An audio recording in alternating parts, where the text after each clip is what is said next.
Hello viewers, আসসালামু আলাইকুম।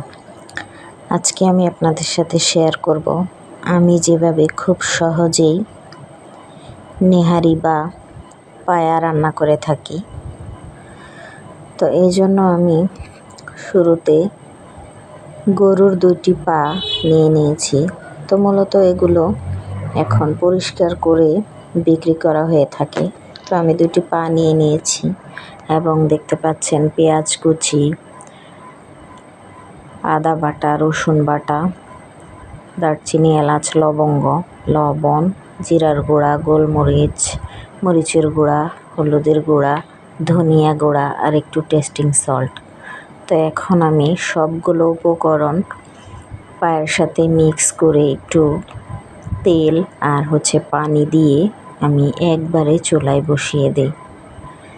এভাবে আমি মূলত প্রায় 4 ঘন্টা মতো এই রান্নাটা করি।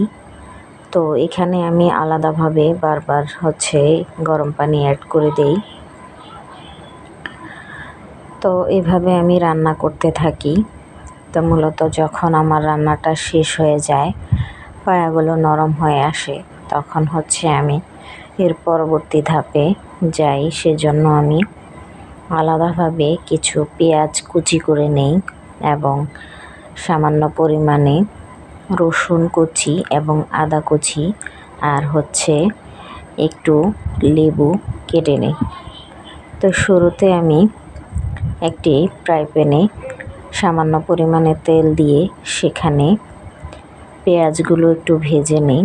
তারপরে আমি রসুন কুচি এবং আদা কুচিটা দিয়ে খুব আস্তে আস্তে করে নেড়ে চেড়ে আমি পেঁয়াজ বেরেস্তার মতো হালকা করে ভেজে নিই।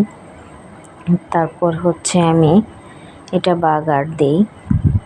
তো এখন আমি পায়াগুলোকে আবার একটু গরম করে সেখানে আমি একটু পরিমাণ লেবুর রস দিই, কারণ বেশি পরিমাণে লেবুর রস দিলে এটা টক হয়ে যাবে, খেতে ভালো লাগবে না।